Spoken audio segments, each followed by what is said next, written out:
Welcome to the Kala Ghoda Arts Festival. This session is brought to you by Jaslok Hospital. Welcome everyone to the Kala Ghoda Arts Festival. My name is Rohini Ramnathan, and this session is called aptly Wonder Women Save Our Planet. Thank you everyone for joining us today. And if these were pre-COVID times, I would be truly honored to have shared the stage with my guests.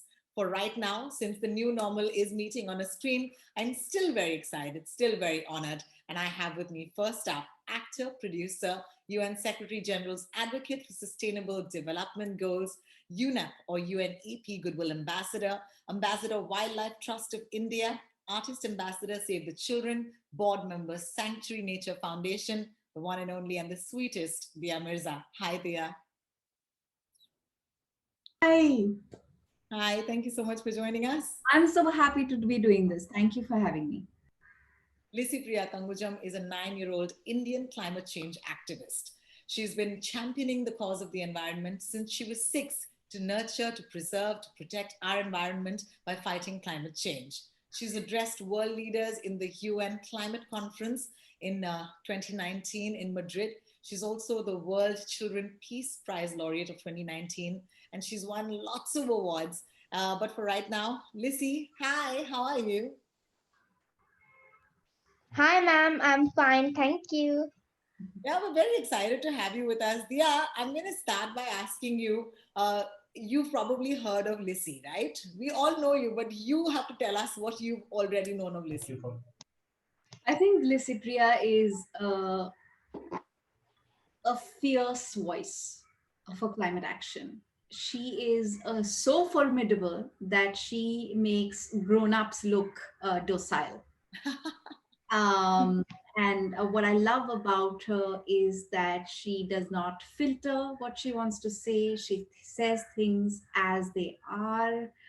And I really think that it is this kind of plain speak that is going to shake up those who are still seem to be in deep slumber and not really acknowledging and doing more to act on climate. And I'm a big fan. I really admire her. I think she's a brave and a wonderful child who really and truly cares for all that we should all be caring for. Oh, And I do believe that she would have already inspired millions of young children in India and all over the world to raise their voices. And I hope she continues to, because, and I think she will, she truly will. She's going to be, she's already a force to reckon with, but I think she's going to continue to be the force that will bring people together. I think that's what's most important about what you do, Licypriya, and that's what brings us together, right? We're connected by the same cause. We both believe in the same thing, and we share our love for Mother Earth and nature. And there can be nothing more powerful than that love. how sweet. Thank you so much, Dia. Lissy, I'm going to ask both of you a question, and you will, each of you, of course, answer in turn. I'm going to ask you this first, Lissy. Tell us, how did you get started on this journey? When was the first time you felt responsible for the environment? Ma'am, you see, I am just nine years old. Why should I worry about this? Why should I concern about this? Why should I talk to the people about the environmental issues happening around the world? I have to play with my friends, I have to study, I have to read my books, I have to enjoy my beautiful childhood life, but our leaders ruin all our beautiful childhood life. And climate change is not only for me, for someone else. Climate change problem is for every single person living in this world.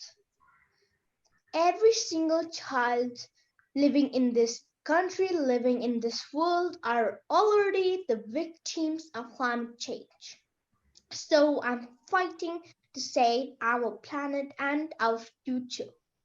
I have born in Manipur, which is a small northeastern state of India, but I have grown up in Bhubaneswar, Odisha. My birthplace is surrounded by lush green mountains and alluring atmosphere.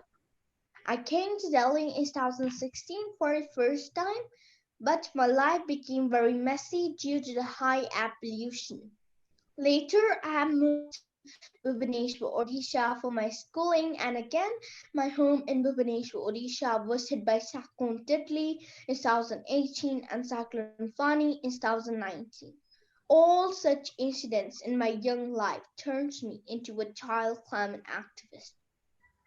When I was just around 4 years old, I accompanied my dad for raising funds for the victims of the deadly massive Nepal earthquake of 2015, where more than 10,000 people died and lakhs of people got injured. We went to Nepal all the way from India by the route to drop the foodstuffs, medicines, clothes, etc. for the victim children and families. I get scared when on television I see people suffering and dying due to lack of awareness. I cry when I see children losing their parents or people becoming homeless due to danger of disasters. My country has many disasters like earthquake, flood, landslide, air pollution, typhoon, etc. At the same time, these are all the impacts of climate change. That was the first time where I hear words climate change and natural disasters. But I couldn't realize what exactly it is. Because I was a small baby that time. Mhm. Now I realize that this could be the main reason why I'm concerned about the planet and our future. We don't treat our planet with love and respect it deserves. Well, thank you so much for that, Dia. While both of us, be inspired by her, I want to take this question to you next. When was the first time you realized that the climate or the planet needs help and that you could do something about it? That's interesting. I think the year I was born was the first time that the climate report that highlighted the fact that global warming was occurring Oh, was shared in the world. So the first alarm bells of climate change were shared with the world in 1981. right. And interestingly enough, right through school, maybe because we've spoken about my school before as well, Rohini. It was a Yeah. school based on J. Krishnamurthy's philosophy. We spent a lot of time outdoors, learning under trees.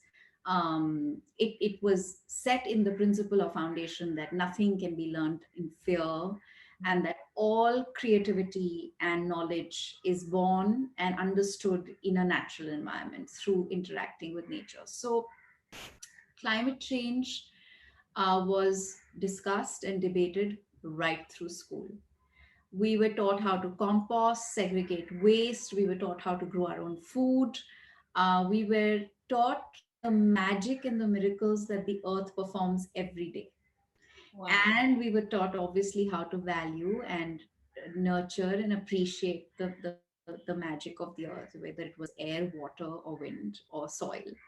And it was not until I started working with non-government organizations, like I mentioned earlier, especially organizations that work in cancer care, Mhm. and realized that many of the health related issues we were experiencing, young children, babies, and the elderly were experiencing in the country and the world, were caused by environmental degradation.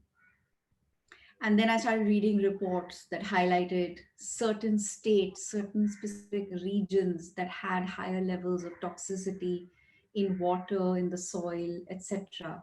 Then, of course, when you start discovering more, you realize that um, everything that we had debated and discussed about right through school was unfolding itself as a reality. And like Licypriya said, the frequency and the intensity of drought, of floods, of natural calamities was increasing Mhm. every year. Mhm. And the kind of human crisis and devastation and destruction it causes. And I think it was in about 2010 or 11 when I started interacting with people like Mr. Bittu Saigal from the Sanctuary Nature Foundation, that I realized that there was just not enough being shared in the mainstream media about the condition of the environment and the urgency with which we needed to address human consumption and production and just the way we were living, and how we were causing this imbalance on the planet, through the way we were living. And it really came from a sense of urgency and alarm and a broadening understanding that I wanted to take this to people. And so it started off with doing shows like the Greenathon with NDTV, being a part of the Tigerthon, then doing Gangadhar Soul of India, and alongside using many media platforms to show and illustrate how I was bringing changes about in my own life. And then, of course, as I was learning, I was sharing. So I think, yes, it's a combination of three things. One, the understanding I got through my education and my upbringing, my childhood. Two was the environment, the influences and the impact of um, environmental degradation and the kind of crisis and human um, destruction it was causing. And when you go out to help, you don't want to just kind of put a band-aid on a wound. You want to understand the cause of the The problem. Yeah. the problem, and that's what you really want to fix. So I think the day I recognized that that needs to be fixed is when I became very actively involved in taking the solutions to people, and most importantly taking the science to people. And I must say this, that I really admire the fact that every time you have a platform, you always make sure that you make climate or conversations about the environment a mandate in your platform. And this is not something that people might know, because I work in the media and I interview Dia pretty often for all the filmy stuff. I have never had this mandate from any other actor, and I think that is commendable. Yeah, Just to kind of I'll stick it into anything I have to. So we have to talk about sustainability. yeah, Whether we're talking about cinema or we're talking about songs or music, it could be anything. Yeah, I'll find a way to get sustainability into the yes, conversation. yes. Lissy, I'm going to ask you about the child movement, which you're Mhm. so passionate about. Tell me, what is the child movement and what made you decide to go on this path? In July 2018, when I was just 6 years old, I got a chance to attend one United Nations diversity conference in Mongolia. It was my life-changing event. After returning back from Mongolia in July 2018, I have started my organization called the Child Movement, called the World Leaders to take immediate climate action to save our planet and our future. After returning back from Mongolia in July 2018, I started my organization. Um, yes, a child movement is a movement for children. Like you can say, it's a people movement for climate justice. My movement does lots of activities like doing lots of climate campaigns, climate strikes, and climate protest. And also, we plant lots of trees with lots of people from the world around the world, and we also give lots of awareness to the school children, and to the children and to the people of the world that we shouldn't cut trees, we should plant more trees, we should not use single-use plastic at our homes, and also we should not throw garbage or plastic on streets, ocean, rivers, seas, or any other places. I know. So that's what my movement does. That's commendable. Let me talk about, because you talked about growing trees, Lissy. I know this again, Dia, you know, I'm your biggest stalker. I know this, since many years now. Dia doesn't give any gifts, and not because she's conjuice. Okay, let me tell you this. She does not give gifts. What she does instead is, to commemorate that special occasion in your life, she actually plants a tree in your name. And there was a year when I remember you planted 1,800 trees. Thank you. Thank you for doing that. What a novel and what a great way to actually consume less, because we really put so much value on materialism and gifting each other things. Sometimes we don't need those things. Uh, was it tough, Dia, when you actually said this to people? Did people actually miss gifts, or now do they know that agar mera birthday hai, to No, do on it, gift? yeah. So it's a combination of a few things. One thing is that it simplified my life. So if anybody's birthday or anniversary comes along, I don't have to rack my head about what gift to get them. It's very Okay. simple. I will grow a grove of 11 trees in your name and send you a certificate to commemorate this special occasion.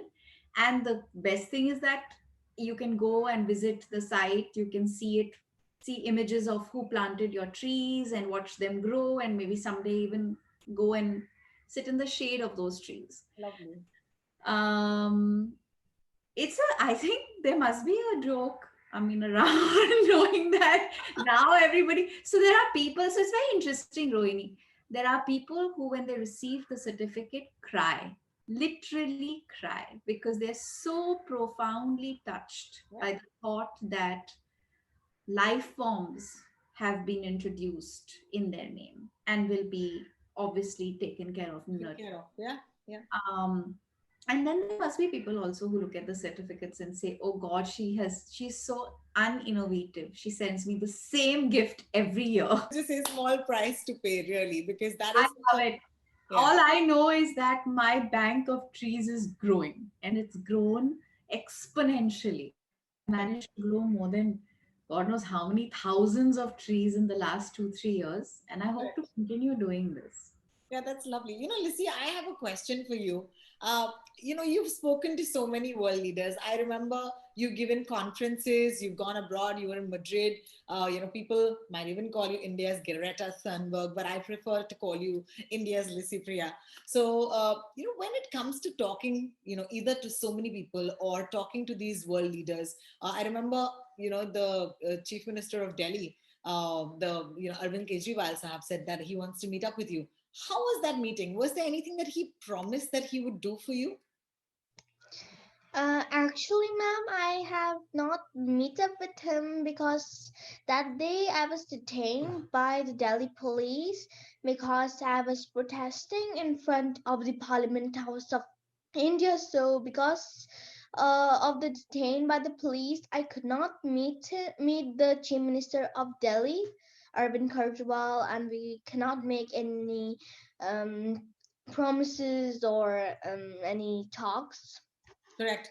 But can you take me back to that protest? What made you actually protest in front of, Mm, these I people? was I was protesting in front of the Parliament House because of the high air pollution level Yes, in Delhi, and you can just see in Delhi how air pollution is so dangerous. Even children can't move out of their home. I'm worried about the health of the school children and small babies. Government announced that they will ban the firecrackers for 2 3 weeks, will install 2 3 smoke tower in 2 3 places, but these are not the permanent solution. We don't want any temporary solution. We want a permanent solution. And our leaders are just busy in blaming each other instead of finding a long-term solution. They're just telling the speech, they're not doing any action.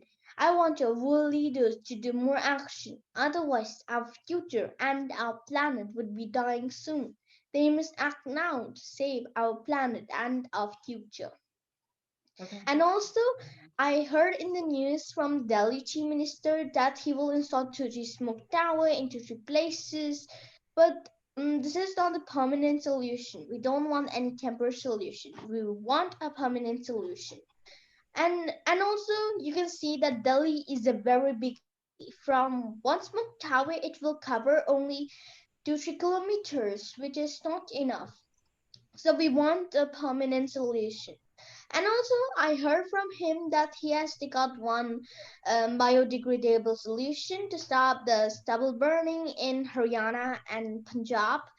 But no farmers yet get this biodegradable solution, and even they don't know where to get it. So this is not a permanent solution. This is not a solution taken by him. This is the greenwash taken by him, take out by him. So we don't want any greenwash. We want permanent solutions. What I've noticed is how every generation has their own means or methods to send the message out. You're very vocal on social media, we follow you and you're constantly holding people accountable. So may that spirit, never ever die. And, but I know for a fact that, Dia, you've probably chosen, your own path. I think what is important here is to talk about the fact that everybody can be an agent of change in their own way. You don't all need to do the same thing. Of course, the voice matters, but is there a certain brand to your activism? How do you believe that climate change can be addressed the Dia Mirza way? Please tell us. Well, honestly, Rohini, what I've tried to do over the years is live by an adage that I read and I was deeply inspired by, and I understood to be the truth, because I don't think there's any other way to do things. It's written by Baba Diem. In the end, you will only protect that what you love, and you will only love that what you learn about. So I feel like while there is an urgency with everything that needs to be done, the changes that need to proactively take place, and the limitation of time that we have. We truly, actually, in actuality, have just this decade to fix many of the ways in which we live and work and survive. So, but having said that, I think the way that I have chosen is to share the science, share the knowledge, learn it myself, implement it into my own life. I think there's nothing more powerful than walking the talk, Beautiful. and being, setting an example for yourself and evolving and implementing change in your own life and bringing that change, and celebrating those who are as well. I think the power of highlighting and celebrating others and their achievement in sustainability and environmentalism is also far reaching. Okay. So I choose to celebrate those who make a difference. I choose to share the difference that is being made on the ground. I choose to celebrate innovation and technology that is making a difference.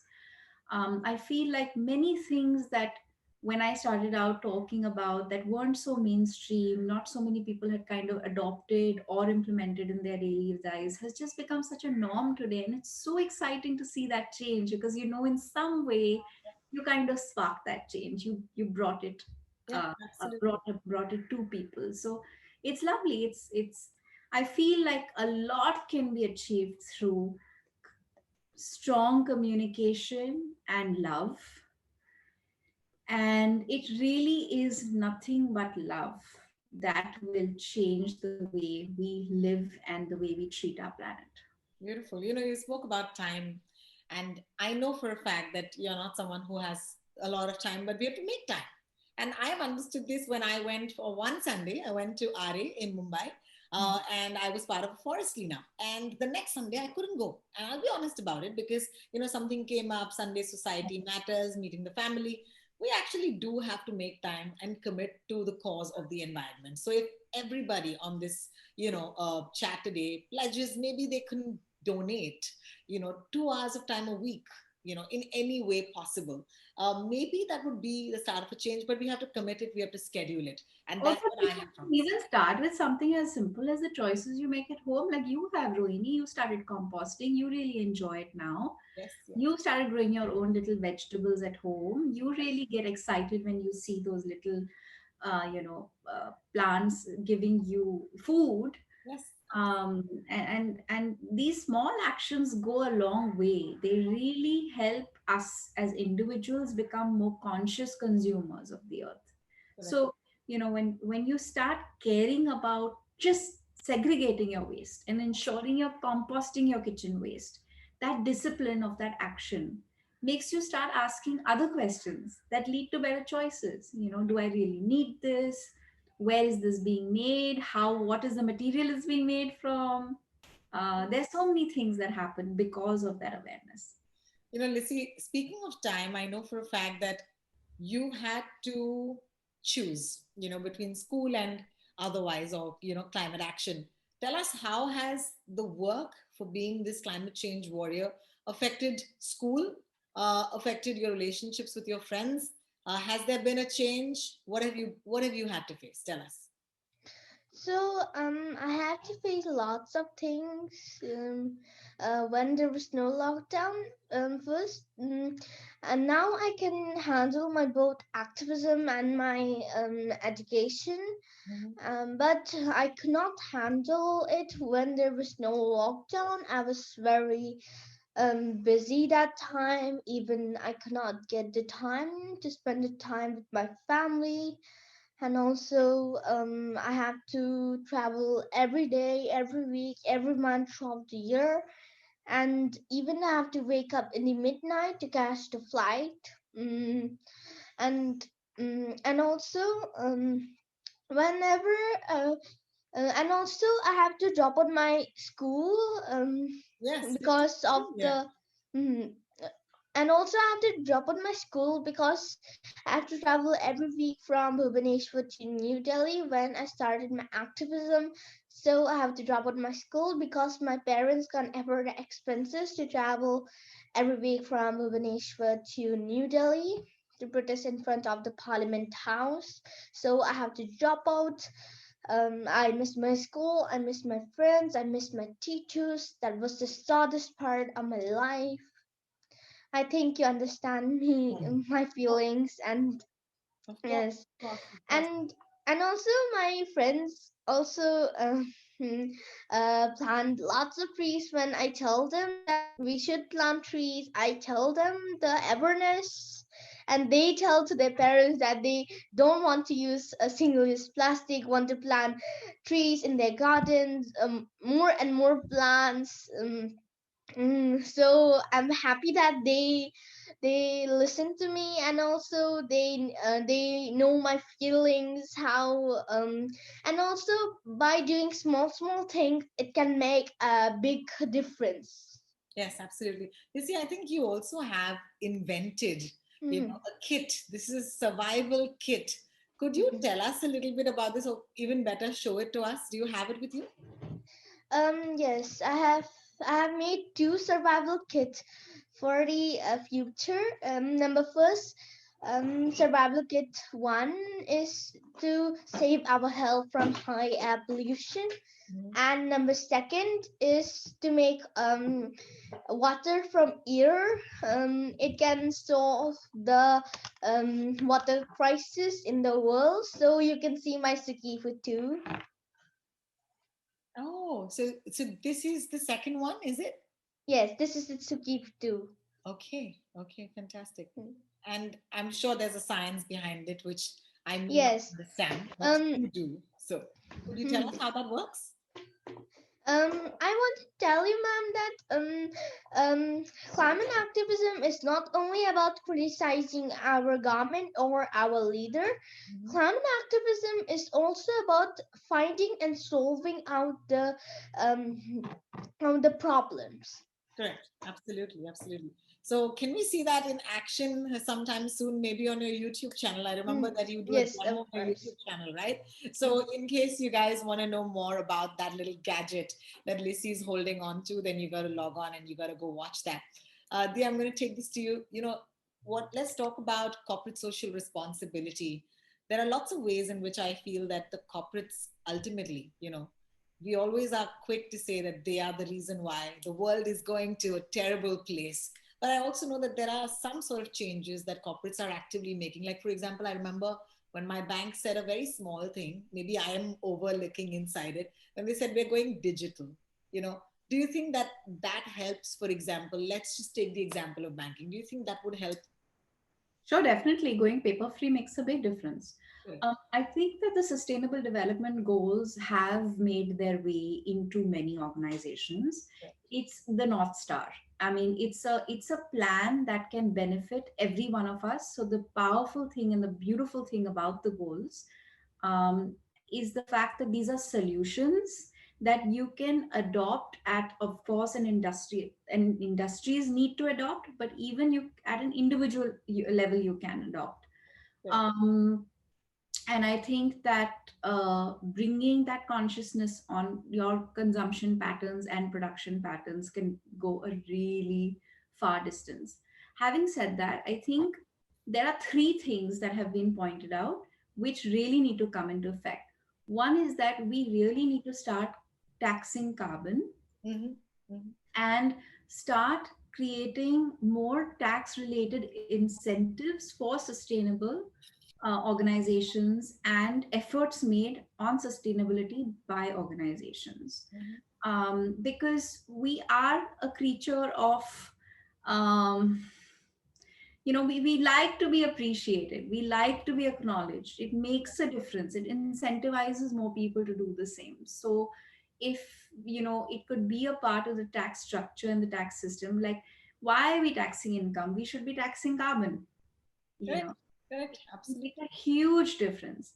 The second thing that I think will make a huge difference, and it's not something we discuss enough or talk enough about, and given that we spoke about cancer as well, I want to highlight this, and also the fact that Licypriya was in Delhi recently, campaigning and basically fighting for better quality of air, is the fact that waste management is a hugely neglected area, Mm-hmm. not just in India, but all over the world. Correct. It's causing huge environmental degradation. Packaging of almost every product that we use in our daily lives is polluting our air, our water, our soil.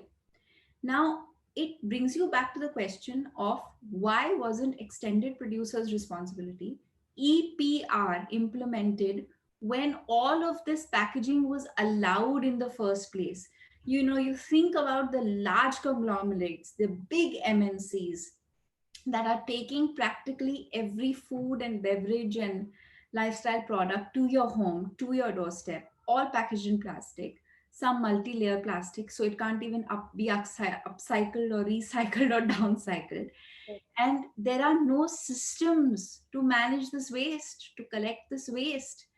So I think one of the big things that we really need to very rapidly address Mm-hmm. at a systemic level is what we are doing with our waste and implementing extended producers responsibility. So if you're Cadbury or your Nestle or your Unilever, whoever you may be, if you're packaging whatever product you are in plastic, it is your responsibility to collect that plastic, recycle it, downcycle it, convert it into fuel, whatever the innovation exists, it's your job now to do it.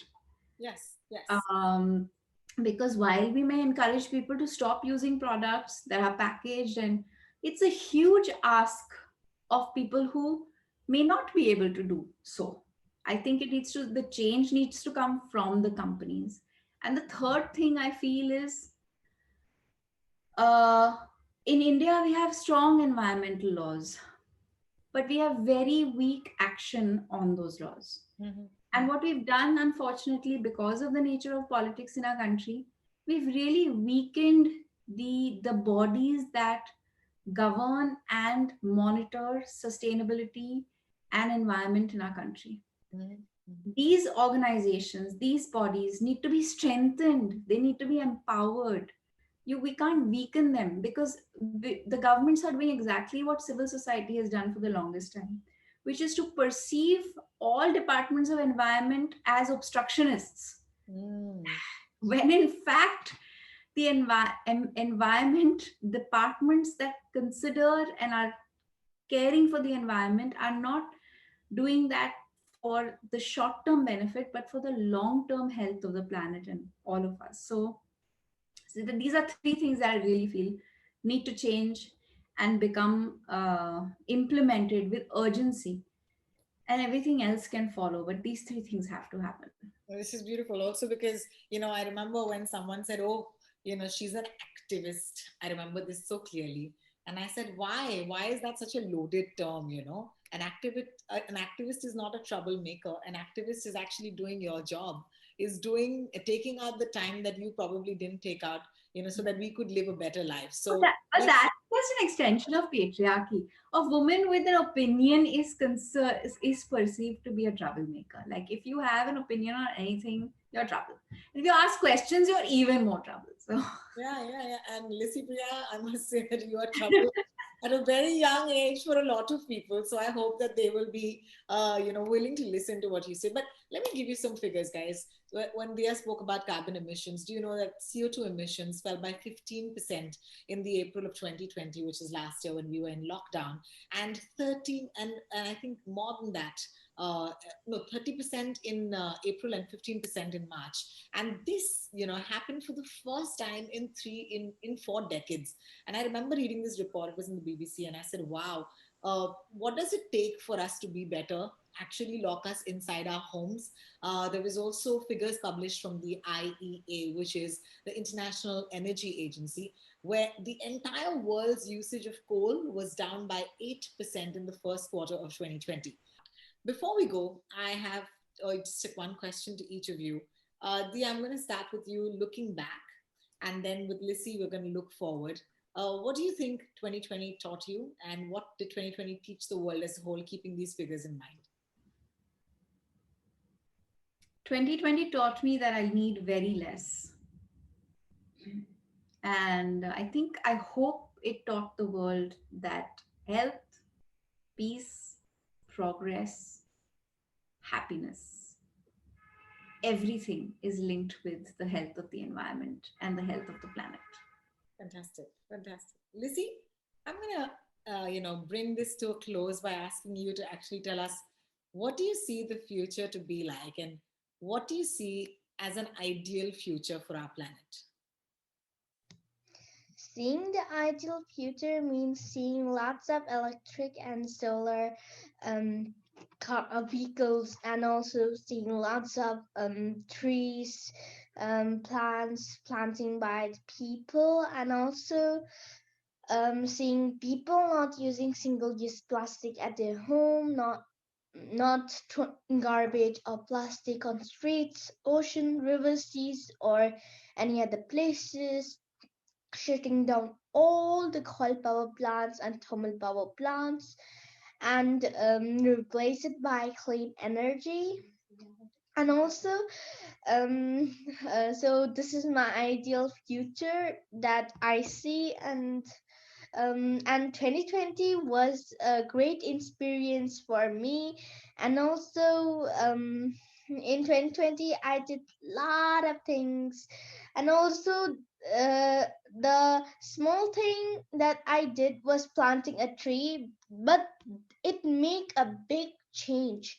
And also, I've started a new initiative called Monday for Mother Nature, where I plant thousands of trees with school children with a mission to plant 1 million trees every year. So far, we have planted over 3.5 million trees. Wow, wow, wow, that's great. So, 3.5 lakhs trees.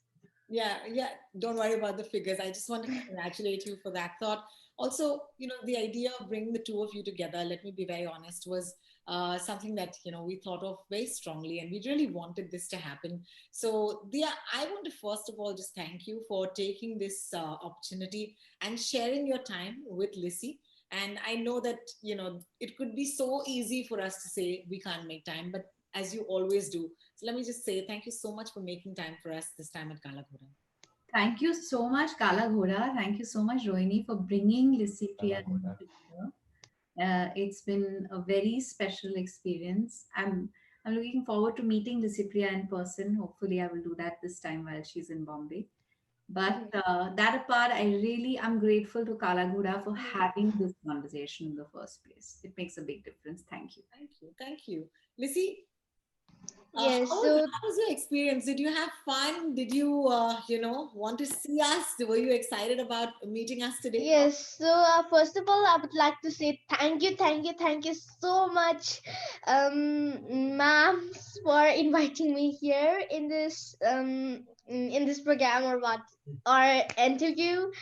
I like I like it, and also it was a really great honor to talk with you all, and also I was really very excited to meet you, ma'am Dia Mirza and ma'am Rohini. I'm really very happy to talk with you.